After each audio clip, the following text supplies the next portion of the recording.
To a very, very special episode of the Hubcast that I, Karina Duffy, am very excited to bring to you guys today. I have Justin Champion and Jorie Munroe in the house. I'm inside the walls at HubSpot. If you're watching this on video, you will see that I'm with Jorie in person, which has never happened before. So we're super excited to bring you this episode. I alluded to it a couple episodes ago that we were going to be doing this. And really what this is a landing page versus pillar page throwdown. I'm pretty much just going to pit these guys against each other and let them duke it out. But before we dive into that, I want to give these guys a chance to introduce themselves if you don't know them or don't know about what they do at HubSpot. Justin, why don't you start us off? Sure. So I'm Justin Champion. I'm the content professor for HubSpot Academy. I am the creator of the content marketing certification course, which launched originally in November 2016. And I'm currently on the road right now. I'm in probably about like 10 miles west of Palm Springs. I'm doing a series of content strategy workshops at various HubSpot user groups throughout the country. And I am headed back for inbound. So I'm headed back east right now. Nice. How many stops have you taken so far? Yeah, so I've taken 8 stops. This workshop tour has been immensely helpful for Academy with the content that we're working on, because after each workshop, we do a survey where we get feedback, what you like, what you want more of. So each workshop has actually been different than the one before it. So if it wasn't for the Hug program and this workshop tour, I'm not sure we would have been able to progress this content as much as we have. So really excited to get back into HubSpot later this year and scale this content based on feedback that everybody's been giving us. Yeah, so what are you most excited about, like after your tour? What's next for you? What are you excited about? The thing I'm most excited about is I'm in the process of doing an experiment with a side brand that I've been building called Wildly Wandered. It's an alternative lifestyle website and alternative lifestyle living website, I guess if that's how you say it. I'm doing a couple of different experiments based on what people have been wanting more of and things that I've been learning from the workshop. So my goal is not only to scale the content, but also to do a series of experiments. Some of the things that we're actually going to be talking about today, where I want to understand what are different things that people can be doing as like best practices to create content that both humans and search engines love. And I really feel like we're getting into a good spot, and 2019 is going to be a special year. Fantastic. Jorie, what do you do? Hello. So I'm Jorie Munroe, and I'm the conversion rate optimization and reporting and analytics professor at HubSpot Academy. So I juggle a couple different things. So I'm going to be the person that you go to about learning how to best convert people on your website, which is where the landing page topic comes in, but also just the importance of having data-driven decisions in your marketing efforts. I kind of joined the Academy team from the trenches of HubSpot support.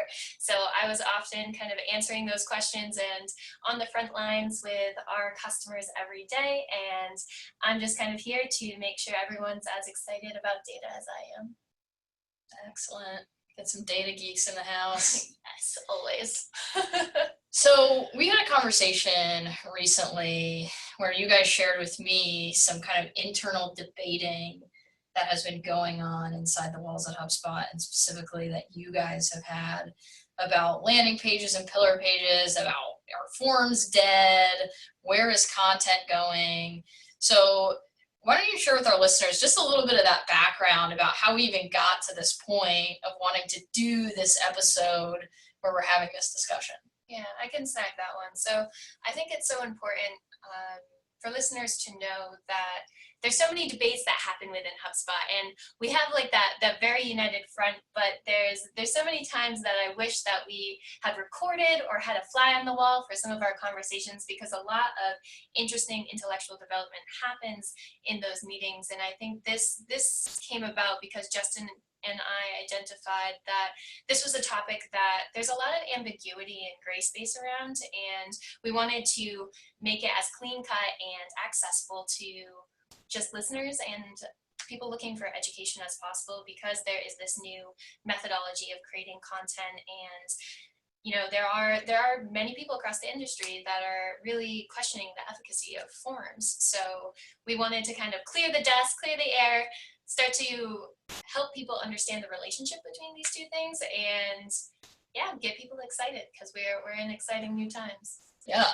And I think that, the general kind of inbound marketing Hubcast listener public is probably pretty familiar with landing pages and forms and kind of the traditional conversion path, if you will. But Justin, why don't you do a quick overview on your perspective, like the 30 to 60 second kind of pillar content gospel that you're preaching with the content strategy for our listeners, and for our listeners who have sort of been almost on the traditional side of inbound, really doing those call to action, landing page, form, thank you page, like where do you see pillar content maybe fitting into that, or just give us kind of that quick overview of pillar content, how you see it. Sure. So a pillar content, which might also be called a pillar page or hub and spoke, there's a lot of different types of terminology that people are using in this space.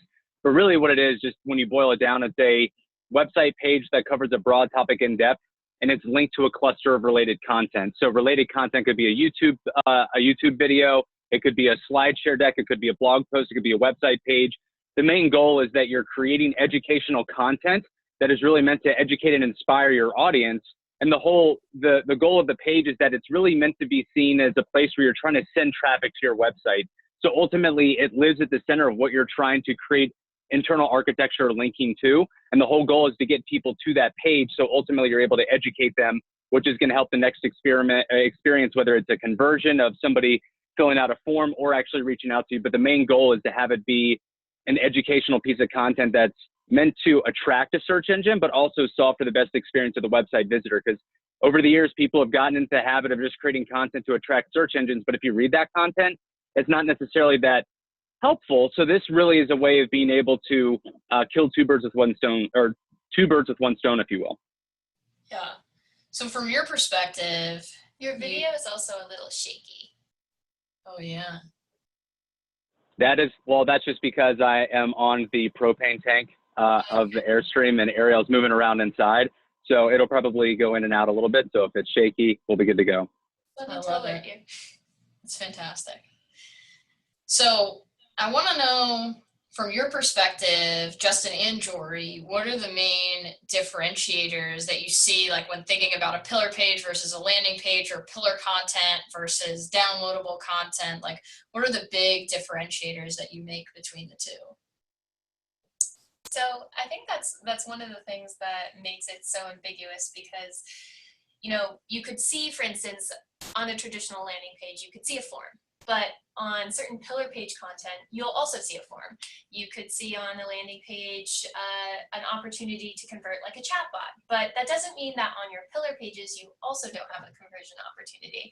So I'll let Justin dig into this more, but I really think the major differentiator between landing pages and pillar pages is the link building aspect.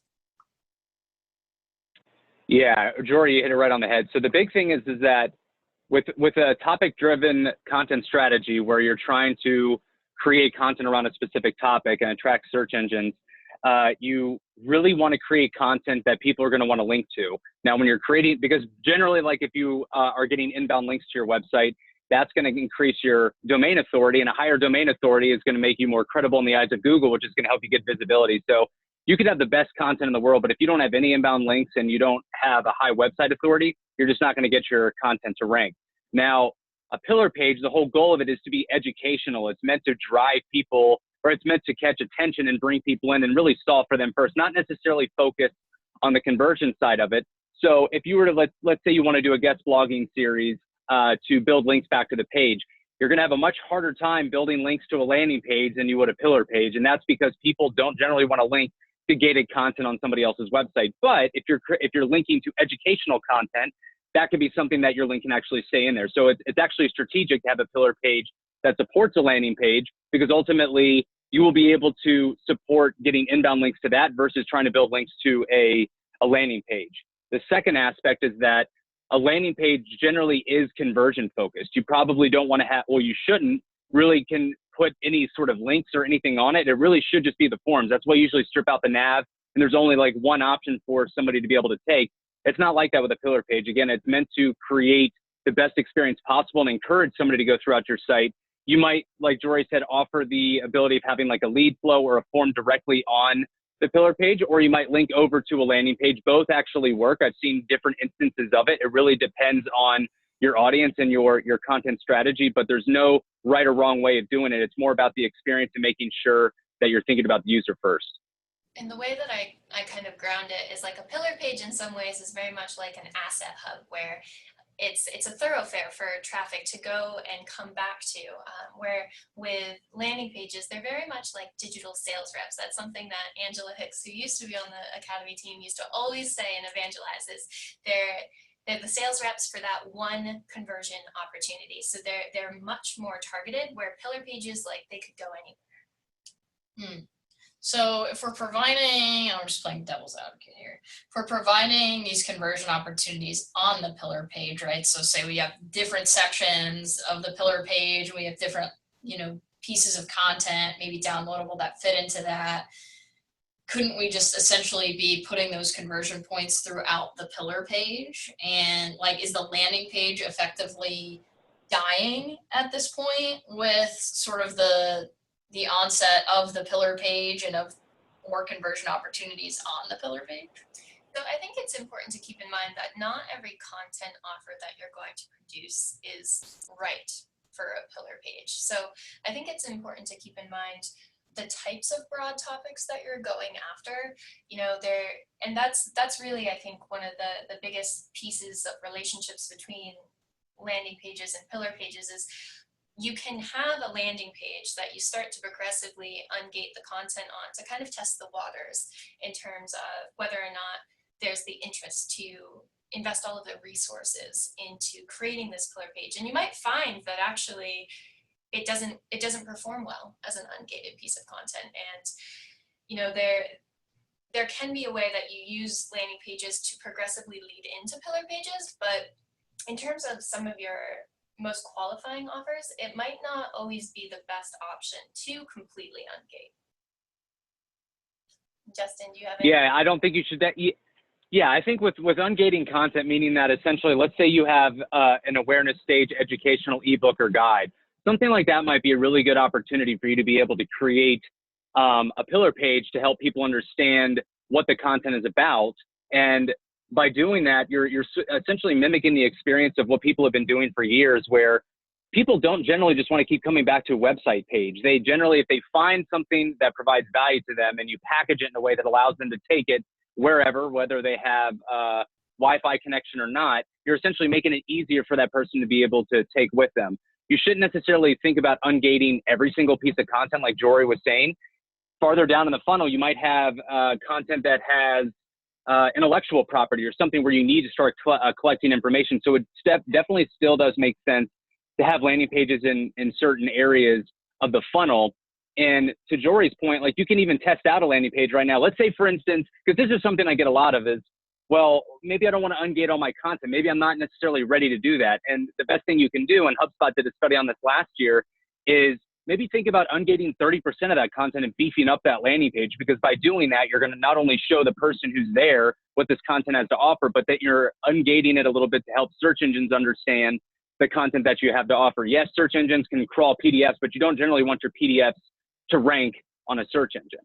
And to build off that, I think the general expectations of what should be on a landing page are changing. So traditionally, if you could do just like an image and a couple bullet points, you could probably get away with a pretty decent conversion because people are just interested in the offer. I think the way people are visiting and consuming content is changing, which is why we see the rise of like the pillar page methodology. People are a lot more skeptical, and we're finding that bullet points and fluffy copy, it doesn't work in the same way. So if you can think about your landing pages and the best way to make them resources as well as kind of that gateway, I think people will find a larger conversion percentage, but also just like a better performance overall, because people, again, are looking for different experiences now than they have in the past. Traditionally, when the landing page conversion path kind of developed as a piece of inbound. So with that in mind, I think the type of work that you need to put into really creating that awesome digital sales rep has changed. And that's when we're seeing kind of the change in conversion percentage between that old style and this new style of landing page. And that's just something to also keep in mind, because traditionally people wouldn't think of landing pages as potentially an SEO play. But if you think about progressively ungating your content, they could absolutely become part of your SEO strategy. Right.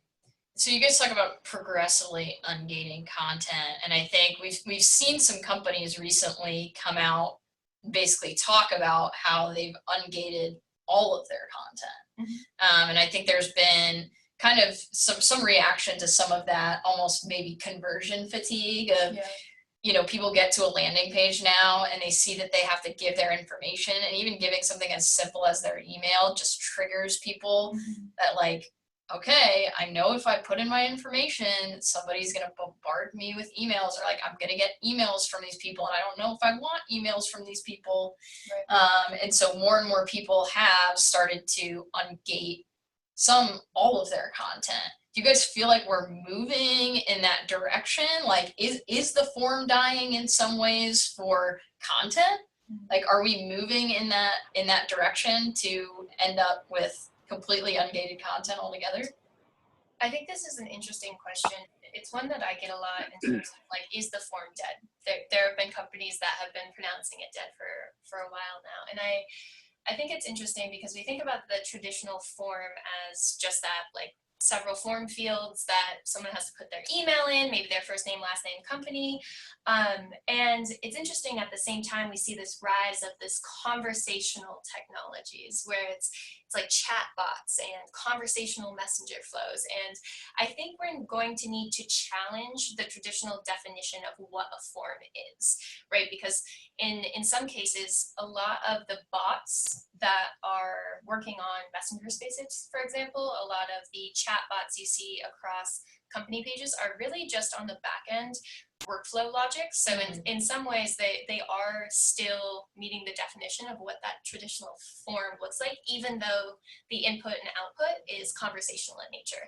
So I think it's a little bit more complicated. I think that people are looking for more interactivity in terms of their conversion opportunities. And so where we might see the traditional form that's static form fields changing, I'm very hesitant to say that ways of collecting data like that are completely dead, because we see this evolution of technologies still performing really well. So I think it's a little bit more complicated than that, but I agree that we are going to have to lean into user behavior far more than ever before, but we have technology on our side to allow us to do that step by step. Yeah, and I think that the scary thing about the idea of ungating content is that in the traditional kind of inbound, space, we collect leads so that we can then go into HubSpot and we can see all the things that they're doing, and we can put them into workflows and we can nurture them. And I think a lot of this is sort of begging in some ways a shift, even with, the pillar content stuff. Like, it's begging a shift in perspective from us to say, like, maybe we need to rethink some of the tactics that we're using, and maybe, the formula that worked 5 years ago needs some tweaking and isn't working. And I think that that's scary to think about, because it's like, oh, well, I used to collect these leads and I'd put them in this nurturing sequence and try to get them to do this and that. And without the gate to collect that data, there's so much more that's going to happen on our sites and with our content that we can't maybe track as well or track in the same way. And I can definitely see that hesitation with people to say, like, well, then we can't see what pages they're going to, or until they convert, we can't see things about them. But I'm so interested to see, as people move somewhat in this direction. I'm with you. Like, I don't think the form is dead either. And I don't think the landing page is dead. But I think it'll be interesting to see as pillar content and more content gets ungated, will we see then when somebody does fill out a form and we can see all the data post-dated, like, will we have even better data about what they're doing on our site and how our content is performing and what content people are engaging with? Yeah, and just to add to that, when anybody says anything is dead, like, it's almost too much of an absolute. You really need to be experimenting and understanding, is it still relevant to your situation? Is it relevant to your audience? And in my mind, you really need to do experiments if you're going to make an accusation like something is actually dead. And like with my example, things that I've seen people see success with ungating a guide or an ebook and then still having it as a downloadable offer because they are really focusing on creating high quality content. That's what it all comes back to, is creating high quality content. If you're doing that, you're going to attract the right people that you want, but you really do have to spend the time creating something that really is going to be high quality for your audience.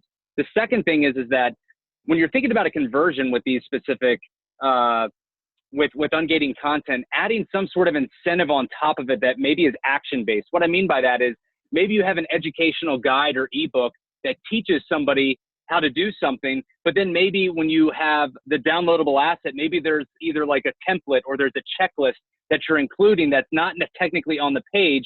So that person already knows the content they're going to be getting, but they're essentially almost getting like a practicum, if you will. And Academy specifically has done really well with testing content like this. Like when we launched the content marketing certification, which teaches you how to do content marketing, a few months later, we launched the content marketing workbook, which was an asset that helped you apply what you were learning in that certification.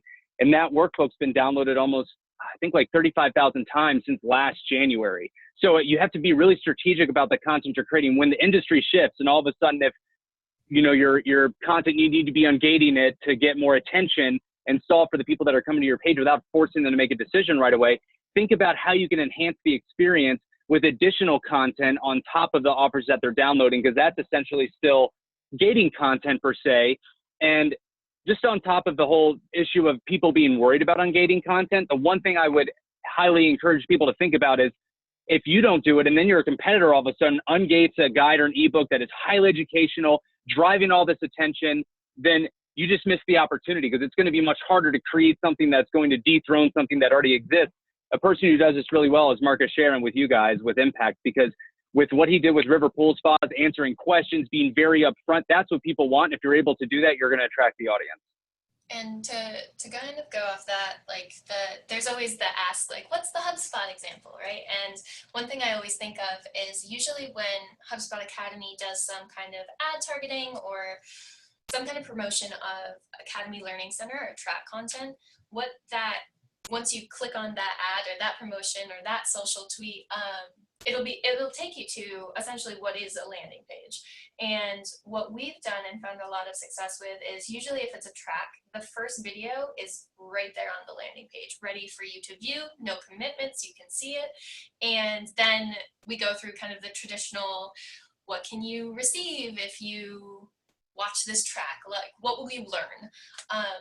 And then it takes you to, if you are not already a Learning Center user, it takes you to a form that you can then sign up and see the track. So I think it is ungating content, but it's also really understanding the type of people you're trying to attract with each offer and the right amount of interactivity to really get them to see the value. Like it's not that different from having a conversation where you're trying to convince someone like, hey, this is something that's really cool. This content offer is awesome and it's gonna further what you're trying to accomplish. And if you can kind of get to the core of that conversation with your buyer persona, with your website audience, with your website visitor, then you're already going to set yourself up for success of what needs to be ungated, what needs to be on that landing page for them to really see the value of that offer. And that's what it means to also make just like a resourceful landing page.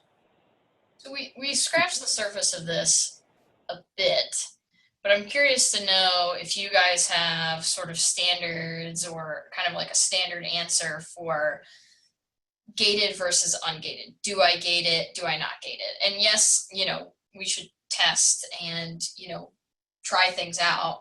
but is there kind of like a standard like differentiator for like, okay, I'm thinking about creating a piece of content.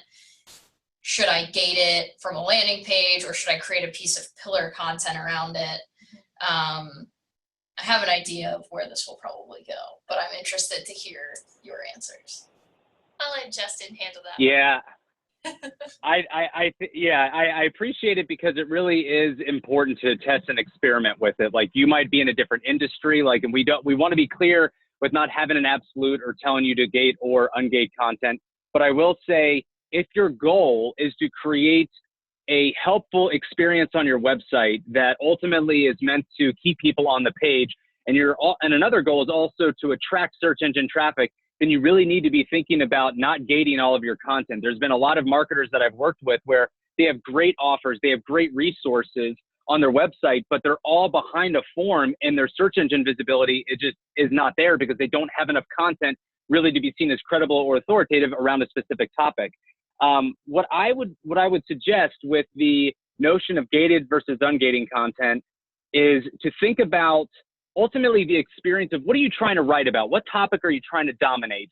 And what way can you ungate your content by getting it out there for search engines as well as people viewing that content, consuming it, and find a way to package it in a way that offers additional an additional experience or additional value to that person to want to actually continue that relationship with you and download that piece of content. So as an example, an experiment that I did when I was doing the content marketing certification, I wrote an ebook from scratch, and I did it through a blog series, and then I put it on a landing page, and I got a little bit of initial lift in traffic. But then I did another experiment where I took that guide and converted it into an ungated website page, into a pillar page, if you will. And the website traffic this year, or actually in the last 16 months, has gone up 1,269% in 16 months. And then this year alone is at over 12,000 or 10,000 visits just from organic search. So by not being afraid of ungating that content, if I didn't do that, it would have been a lot harder for me to get visibility. So again, if you're trying to create educational content that's meant to attract people and get search engine visibility, you need to be thinking about not trying to gate everything. You want to have a conversation with people where you're ultimately able to show them your expertise and build a relationship with them. Because even if they don't convert on that form, right, attribution reporting can get messy sometimes. They might go directly to the sales team because they've read a piece of content, ultimately is something that might be helpful for them to want to continue maybe becoming a customer based on a product or service you have to offer. So really test it, but I think ungating content can really help, especially if you're trying to get search engine visibility. That's hard to follow up on, but okay, so I just like traditionally the way I like to think about gated versus ungated content is in terms of like the buyer's journey, where, you know, the topics that you want to dominate, a lot of those when it comes to educational content are going to fit in the awareness stage offers, and those are going to be quick hits. In terms of like, well, maybe not quick, maybe that's not the right way to put it, but those are going to be kind of what you want to ground your SEO in. And then, you know, once you start to get into more of the niche topics that follow up with, you know, you've taught someone that they have symptoms, now they're trying to think about strategically the best way forward, that's when you start to have like those topic clusters that are more specific. And that's where it makes a lot of sense. Of course, you can have, you know, like the forums on the pillar page, the lead flows that are relevant content that supplement the pillar page, but especially once you start to get into kind of consideration and decision, that's where I think you need to start really questioning, like, hey, if someone reads this offer, does that make them qualified? Do I really need to follow up with them? And then start to have that conversation of what is the intent of this piece of content, but what is likely the goal or intent of someone reading this piece of content? Is that someone that could be potentially valuable to have information on? Because we are in that stage where, you know, with cookie tracking and different types of tracking technologies, we see that you can kind of backfill data once they convert on a form, and you're able to associate those cookies. So I really think it does take understanding the purpose of each piece of content, and then kind of determining not just a form, because we're not just talking about like having it sit behind a landing page, but like, should it be gated in any way? So should it be gated in a knowledge doc that potentially is connected to a chatbot? Should it be in a lead flow? Should it be something that we offer as a resource outside of our website on different platforms when people interact with us on Facebook or on Twitter, on different messaging apps. So I think it's not just determining, hey, should it be a form, but what conversion opportunity is going to create the best experience possible, and really just weighing the pros and cons, I think will set you up for success. But I think that in terms of like these broad awareness stage offers and what you really want to be known for, go after them with Pillar Page, and then just build strategically with topic clusters. Justin, I think I also want to just add to that. Yeah, we're just really quick, but because this is a big thing that people really need to remember is that you want, if your goal again is to get search engine visibility with the content you're creating, you're going to have a high domain authority. The way you build your domain authority is through inbound links. So creating ungated content solves for people who want to link to your content, who want people to find value in your content. So if all your content is gated, even if it's amazing, you have to have another strategy of how you're going to get people to get there, because it's going to be a lot harder if you're trying to do an inbound linking strategy with all gated content. Yeah, so really just consider how you're attracting visitors to your site, and then what are the factors you can control with that, and then it's in the case of search engine algorithms, what are the factors you can't control, and how can you mitigate for the factors you can't control. And I think you bring up an interesting point, Justin, too, about attribution reporting. I think that's also a hesitation. Again, like going back to the data and what data am I going to be able to get? You know, for marketers, attribution reporting for many of us is a big deal. Being able to say, we as a marketing team generated this amount of leads and this amount of MQLs and SQLs, and then eventually this amount of revenue. And I think that's, you know, another part of the scariness in some ways of the ungated content world is it gets in some ways harder and harder to do that attribution reporting. But I think at the same time, again, it may be a little bit of a perspective shift to, you know, if we're not able to, and this may be like an organizational thing of, you know, if we're not able to directly attribute revenue, like if somebody goes to our website and consumes all this content and then calls us on the phone and we never know and we're never able to look at their cookies, you know, are we going to get like essentially penalized as a marketing team?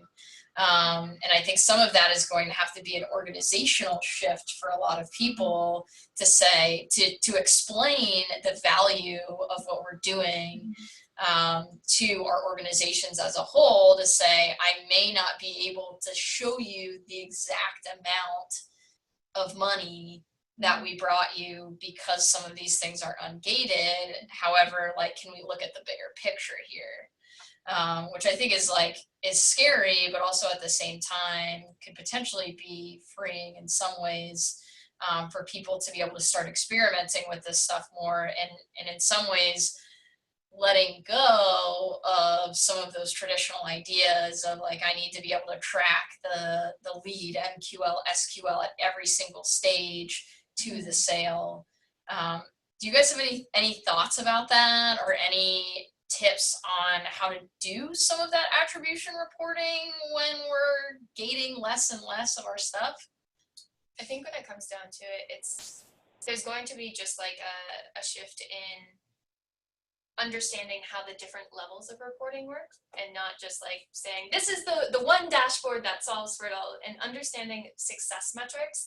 With that comes the need to clearly align goals at all levels with success metrics that actually make sense.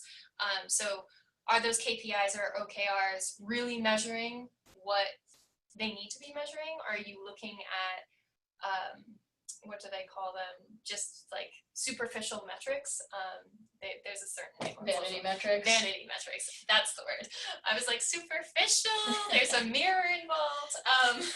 So, or are they really vanity metrics? You know, I think that we're also entering a time, and maybe this is a topic for another day, where things like SMART goals aren't enough anymore, and there are different level of goal settings.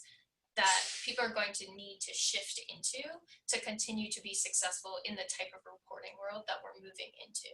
So I think it's really examining the goals you're setting critically in order to then pick the metrics that make the most sense, knowing what metrics are possible. Attribution reporting is going to, I think, for a while yet still be messy. So really taking scope of what you do have to work with and leveraging it accordingly. Yeah, and to add to that, it's really going to challenge people to have to think about the journey that you're trying to tell your audience. It's now, if you're able to attract them to your site, you have to go above and beyond and now think about once I drive somebody here and I'm educating them on, let's say they land on a pillar page, what things are you going to do that can still convert this person? What experiences can you give them, right? Like I talked about earlier, one thing you could do is you could add like a checklist or a template to the offer, which makes it something that the person would still want to download it. Or it could be that maybe you're doing a webinar because that pillar page is getting so much traffic, and you can find out which sections people are really enjoying and then make it like a dynamic experience. So really what it's doing is just making marketers have to work harder with the story that they're trying to tell because they want to be on top of their game. So to do that, you really have to think about the overall experience. So maybe you're creating educational content and giving some of it away, and maybe that's like 40% of the pie. Maybe the other 60% of it, you're thinking about these experiences that you can be doing that ultimately will still help this person convert. Because now we're just in such a content saturated world, to be honest. Like the last thing we need is people creating more content. I know that sounds bad to say. If somebody's going to create a piece of content and they're going to develop a website, take the time to actually think about the experience and really what you're trying to do. Because if you really want to stand out, it's not that you should be creating a blog post consistently every week as much as what is my ultimate goal? How can I support this buyer's journey? What can I ultimately do to help track it, right? Because again, attribution will be kind of messy. So there will be like maybe even a correlation of maybe over the next 6 months, your organic traffic went up, let's say 437%. Look at the amount of people that became leads and customers during that time and try to understand, is there a direct correlation of our website traffic going up with the amount of leads and customers that we're getting at the same time? So even if people aren't converting on an offer and they're just going directly to sales, you're still able to see that. So sometimes, even though it's messy, you just want to solve for the human first, because by doing that, it's going to set you up for longer term sustainability, especially with the way that search engines and everything are changing. That would be my recommendation. And I think one more thing to add is that we're also experiencing this paradigm shift where it's not just about the website anymore, right? Like, because where your visitors are going to be on these social platforms. They're going to be using these messaging apps. So I got challenged the other day because I use website visitors as like a term a lot, and we're moving past that as a stage. And I know in this case we're talking about pillar pages and landing pages which exist on your website, but also understanding what does it mean to be a lead with your company when none of that interaction happened on your website. And I think that's going to be something that we're going to need to shift into as marketers of, like we have these traditional definitions of what it means to be a lead, what it means to use a form, what it means to have gated versus ungated content, but we're also moving from just your website as standing out to your brand standing out in a larger online community and conversion ecosystem. Oh man. Dropping bombs over here. Well, the piece I love about what Jorie just said about adding content for other channels, that's so important. So like I just said a minute ago, like the last thing we need is just people creating content versus high quality content.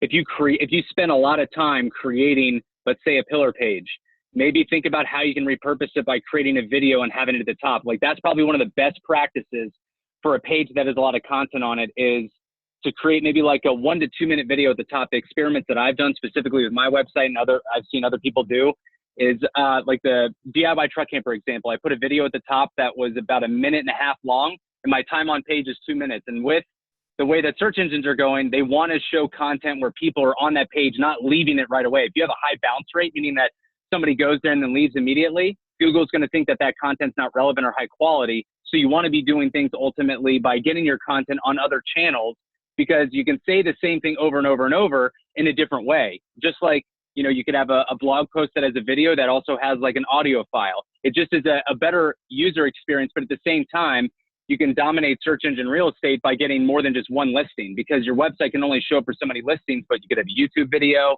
that's SEO friendly. You could have a SlideShare deck, that's SEO friendly. Maybe you do secondary SEO by being on a community or doing a guest post. The goal in the next year or two should not just be focusing on getting the #1 ranking. It should be finding a way to dominate the entire first page of search engine results. And the way that you're doing that is getting your content on other channels. And like, just challenge what you think about in terms of search engine. Like, YouTube is the second largest search engine in the world, I believe. So it's like even that kind of paradigm shift where it's like, what are you doing on YouTube to help your SEO strategy? Just things to consider moving forward, because even what we're seeing as search engines are changing.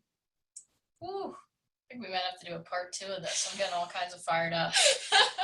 So, with all that being said, I think the conclusion that we've come to in many ways here, is that it isn't really landing pages versus pillar pages. There's a place for both at this point. I think the strategic perspective on it is what's going to be most helpful for people, is really thinking through, why am I creating this piece of content?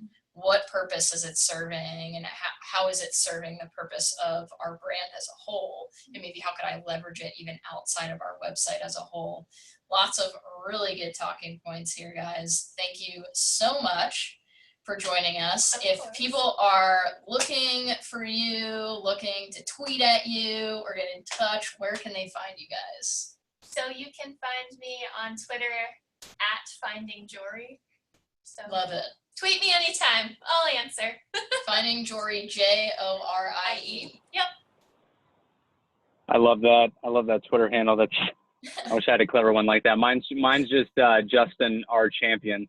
That's where you can engage with me. And if you're looking for training on how to develop a long-term content strategy, which includes whether it's how landing pages fit in, and to that regard, if you just go to HubSpot.com/content, there's essentially a pillar page that I'm working on that is going to have all the different ways of the different free content marketing training that Academy has to offer. So right now it's got a good amount of resources on it, but by the end of the year, it's going to even have more. So stay tuned to that page too. And if you do want a part 2 of this, let us know. We're always happy to hop on another podcast. Hubcast. Yes. Yeah, thanks for having us. Yes, we love having the HubSpotters on the Hubcast. Well, thank you, listeners, for listening. And if you're on iTunes, leave us a review. If you're in the show notes, shoot us a comment. Let us know what you think, and if you want to see a part 2 of this. And until next time, happy HubSpot.